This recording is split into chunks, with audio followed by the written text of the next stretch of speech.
Hey box breakers, today I'm going to go over existential philosophy and my critique of this framework. I am not doing this from a place of disrespect, but I do want to lay out some ideas I've had that challenged my previous beliefs about existentialism. So if that interests you, I want you to subscribe and like this video and continue watching and keep your attention focused the best you can, because you might be able to pick up something or build off of my ideas. So firstly, I believe that the most important quote, and I think a lot of people would agree, the most important foundation to existentialism is the concept of existence preceding the essence of something. And on the surface, this seems like a pretty plausible claim, because things existing in the world is more real than the concepts we can come up about experiences. But when you think about it, what is an essence?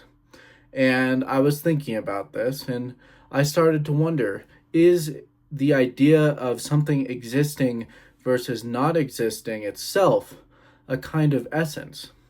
And I started thinking of what are real world examples of what an essence is, rather than just a religious or philosophical essence that's abstract. What is an essence? And on some level, it's a process, a physical or mental process that we use to purify things. So it's a purification to the core of what something is. Like, for example, there's herbal essences and the essence of a story, or the qualities of eating meat versus a vegan product. What makes those things coherent and have an identity is this idea of an essence, or the process of creating an essence.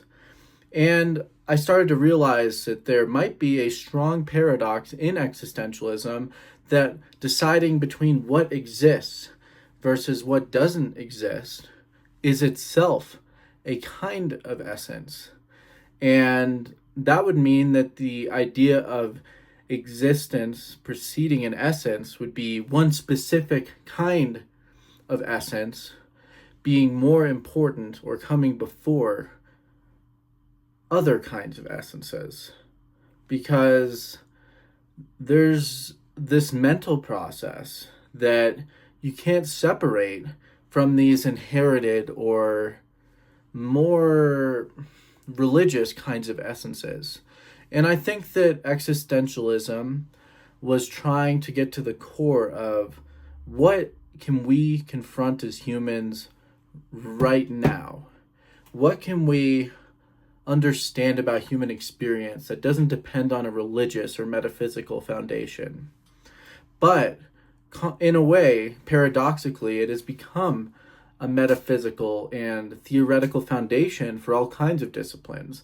Like in counseling, I took a course in existentialism, and I got a lot of value out of it, but I realized that these other categories derived from this central idea of existence preceding essence. This foundation, being based on an essence itself, creates other essences like freedom or isolation, anxiety, these kinds of experiences, and they become essences themselves of what existentialism is. And then it has a dogma and a structure around it that is ironic. But it's not all bad. Just because there is a structure to existentialism doesn't mean it has no value. It just means that, at least in my opinion, you have to confront it and understand that this might not work in some ways that people intend.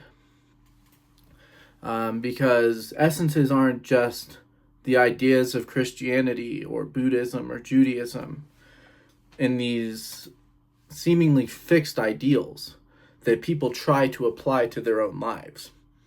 The essences come out of systems and things that aren't trying to be systems that turn into essences, or they don't realize that they were essences to start with.